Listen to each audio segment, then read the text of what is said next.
स्वयम्भू मनु र शतरूपाका। अब भरे प्रश्न पनि आउँछ, सुन्दै गर्नु होला। पुरस्कार जित्नु छ भने रिचार्ज कार्ड हामीसँग टन्नै छन्, धेरै छन्।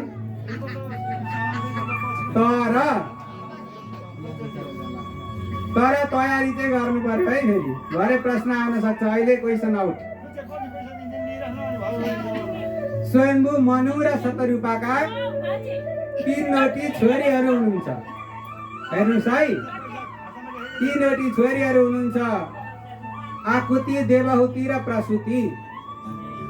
अनि छोराहरू हुनुहुन्छ प्रियव्रत र उत्तानपाद। अब यी छोरीहरू मध्येमा सबैभन्दा पहिले देवहुतिको कथा प्रसङ्ग आउँछ। श्रद्धेय भक्तवृन्द, एकजना ऋषि हुनुहुन्छ जसको नाम हो कर्दम। कर्दम नाम गरेका एकजना ऋषि हुनुहुन्छ, तपस्या गर्नुहुन्छ, ध्यान गर्नुहुन्छ। हजुरहरूको विषय भन्दैछु है। हजुरहरूले के गर्नुहुन्छ भन्दा माताजीहरूले पिताजीको दीर्घायुको कामना गर्दै व्रत बस्नुहुन्छ होइन, स्वस्थानीको कि होइन? हो नि। अनि भन्नुहुन्छ पिताजीको पतिदेवको लागि चाहिँ मैले जहिले व्रत बस्नुपर्ने, पतिहरूले चाहिँ हाम्रो लागि कहिल्यै व्रत नबस्नु होइन। त्यस्तो लाग्छ कि लाग्दैन?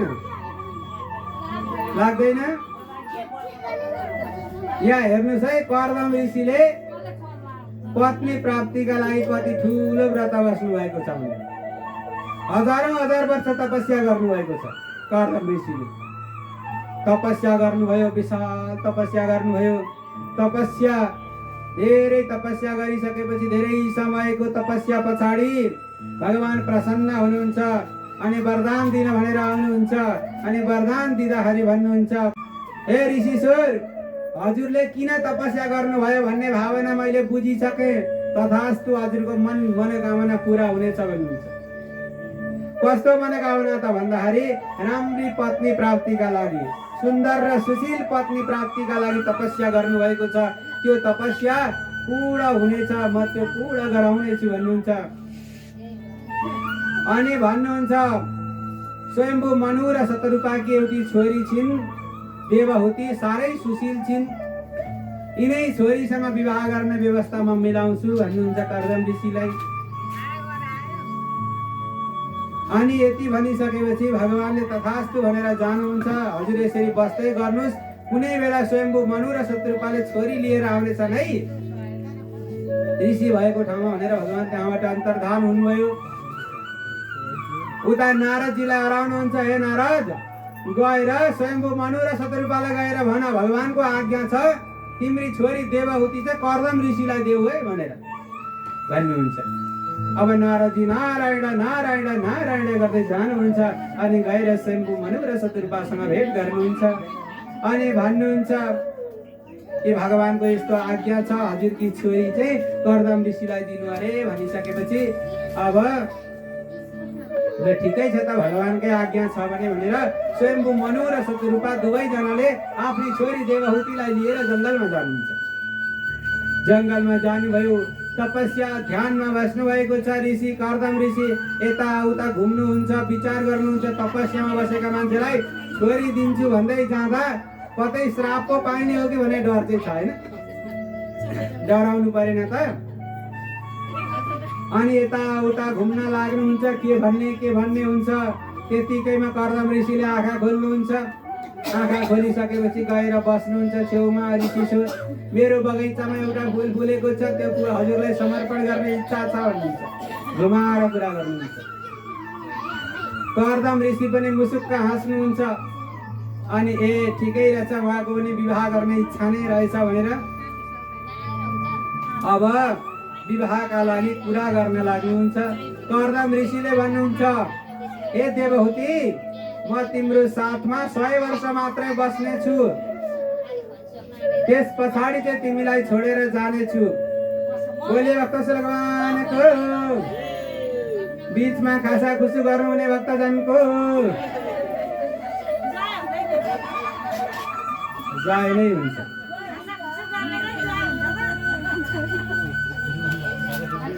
त्यसो भए ल भएन, हुँदैन है भन्दा बोले भक्तेश्वर भगवानको। अब यस्तै प्रकारले विवाहका लागि तयारी गर्न लाग्नुहुन्छ। ठिक छ, 100 वर्ष पछाडि छोड्छु स्वीकार गर्छौ भन्दा देवहूति माता पनि मुसुक्क हाँस्नुहुन्छ। हाँसिसकेपछि मौन स्वीकृति भयो भनेर विवाहको तयारी गर्नुहुन्छ। अनि विवाह गरेर देवहूतिलाई त्यही छोडेर स्वयम्भू मनोरसत रूप थबक्क घुरेर आउनुहुन्छ। अलि ओर आउनुहुन्छ। त्यो आनन्दसँगले दरबारमा बसेकी त्यो सानी छोरी आज लगेर ऋषिका साथमा जङ्गलमा छोडेर जानु परेको छ। मुटु भारी व्यथा छ। साह्रै चिन्तित हुनुभएको छ, साह्रै पीडित हुनुभएको छ। यस्तो अवस्थामा बिहो भएर ओर्तिर आउनुहुन्छ। यसो फर्किएर हेर्नुहुन्छ।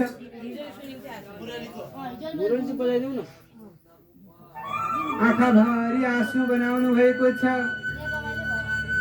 के गर्ने कसो गर्ने केही पनि थाहा छैन।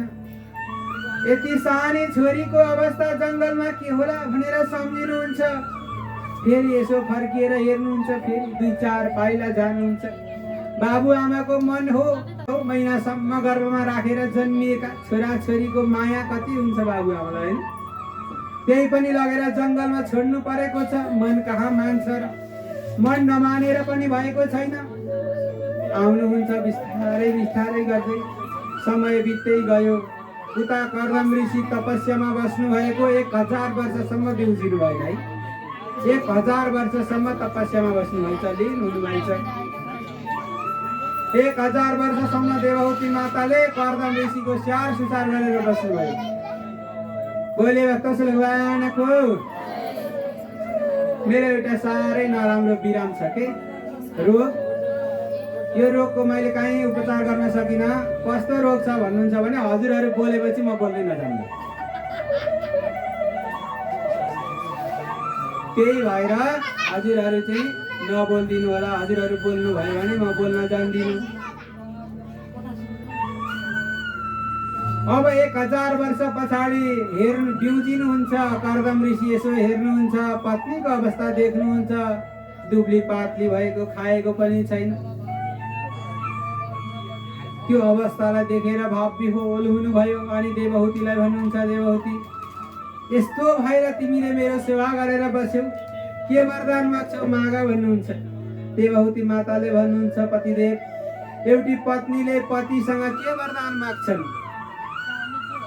गृहस्थी आश्रममा रहेर आनन्दसँगले बस्ने इच्छा छ भन्नुहुन्छ।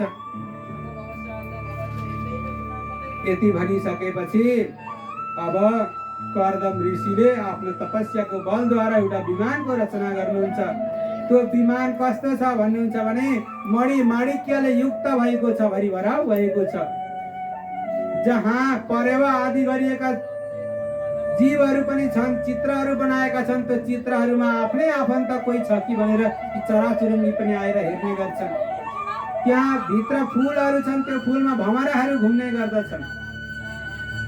यस्तो शोभायमान भएको विमान उत्पन्न गराउनुहुन्छ। अनि विमान उत्पन्न गराएर देवहूतिलाई भन्नुहुन्छ, देवहूति अब हामी त्यही विमानमा बस्नुपर्छ भन्नुहुन्छ। देवहूति माता हतार हतार विमानमा चढ्न भनेर लाग्नुहुन्छ। कर्दम ऋषिले भन्नुहुन्छ, देवहूति हेर त, तिमी यति धेरै फोहोरी भएकी छौ, सभा सुग्घर पनि गरेको छैन, मेरो सेवामा नै लीन भएर बसेकी छौ, तिमीले नुहाई धुवाई पनि गरेको छैन, तिमीले केही कार्यहरू गरेको छैन। देवहूति जाऊ उता सरोवरमा गएर स्नान गरेर आऊ भनेर पठाउनुहुन्छ। जब देवहूति माता सरोवरमा जानुहुन्छ, सरोवरमा गइसकेपछि चुम्लुङमा डुब्नु भएको 100वटी कन्याहरू उत्पन्न हुन्छन् त्यहाँ। र अब 100वटी कन्याहरूले गएर देवहूति मातालाई मेकअप गर्न लागेछन् के। कसैले कपाल चटक चुटुक गरेर मिलाउन लाग्दछन्, कसैले परेला मिलाउन लाग्दछन्, होइन, कसैले कपडाहरू मिलाउन लाग्दछन्। अनि सबैले चटाक चुटुक बनाउँछन्। त्यो त ब्युटी पार्लर नै खोलेछन्, होइन? अहिलेको जमानाको ब्युटी पार्लर भन्नुभयो, होइन त? देवहूति मातालाई त्यसरी चिटिक्क बनाउँछन्। 100 जना छन् स्याहार सुसार गर्ने, एकजना मात्रै हो र? अब चटक्क भइसकेपछि त्यति बेला देवहूति मातालाई भन्न छन्, माताजी माताजी हामी तपाईँको सेवा गरेर बस्छौँ नि, हुँदैन भन्दा देवहूति माताले यसो सम्झिनुहुन्छ, झसङ्ग हुनुहुन्छ, हो त्यो चाहिँ हुँदैन भन्नुहुन्छ। किन हुँदैन भन्दा अहिले त म एक्लै छु, एउटी छु, अब तिमीहरू पनि गयौ भने म 101 मा पर्न बेर लाउँदिन भन्नुहुन्छ है। पतिले सबैलाई, मेरा पतिले सबैलाई तिमीहरूलाई पत्नी बनाउनु भयो भने तिमीहरू सौता भयो भने चाहिँ के होला भन्ने चिन्ता त त्यही हुँदो रहेछ हो माताजीहरूलाई, हो कि होइन? सबैभन्दा ठुलो कष्ट भनेको चाहिँ सौता कि। बोले भक्तवत्सल भगवानको।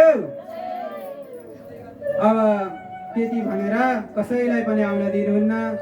देवहूति माता बाहिर निस्किनुहुन्छ, त्यो दिव्य विमानमा बस्नुहुन्छ।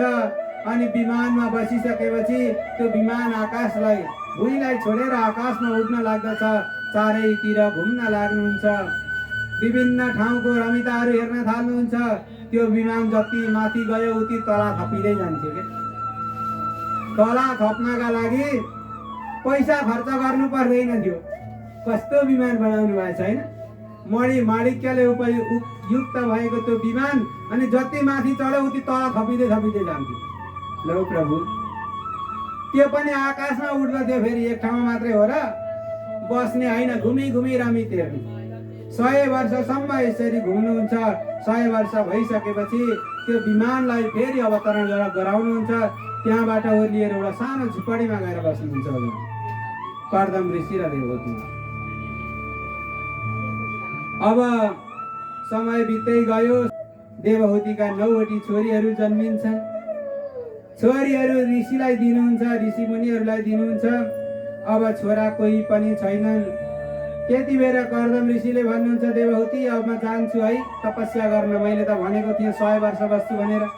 भनिसकेपछि देवहूति माताले भन्नुहुन्छ, होइन प्रभु, मेरो संरक्षण गर्ने कोही पनि छैन, मेरो साथी चाहिँ कम्तीमा एउटा जुटाइ बक्सियोस् भन्नुहुन्छ।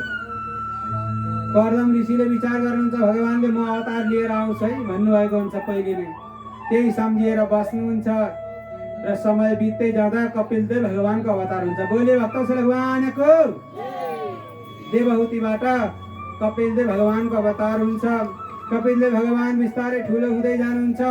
यता कर्दम ऋषि र देवहूति माताले अब छोरा भनेर सम्बोधन गर्नुहुन्न, भगवान भनेर सम्बोधन गर्नुहुन्छ। हेर्नुहोस् त कति ठुलो अभाग्य होइन?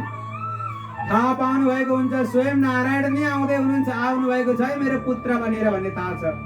अनि भगवानलाई भोक लाग्यो होला, भगवानलाई तिर्खा लाग्यो होला, भगवानलाई निन्द्रा लाग्यो होला भन्ने यस्तो प्रकारको भाव प्रकट गर्न लाग्नुहुन्छ।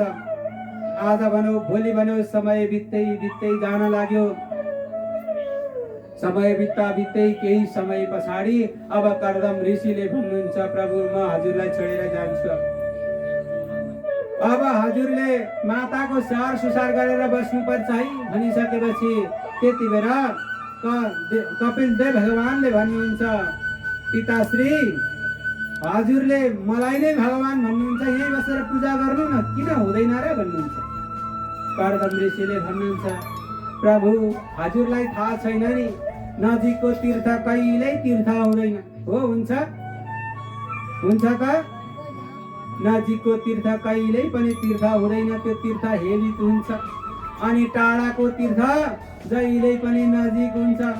म हजुरका साथमा बस्दै गर्दाखेरि हजुरसँगको प्रेम छुट्ला, अनि मलाई रिस उठ्ला, हजुरलाई पिटुला, दुःख दिउँला, कष्ट दिउँला।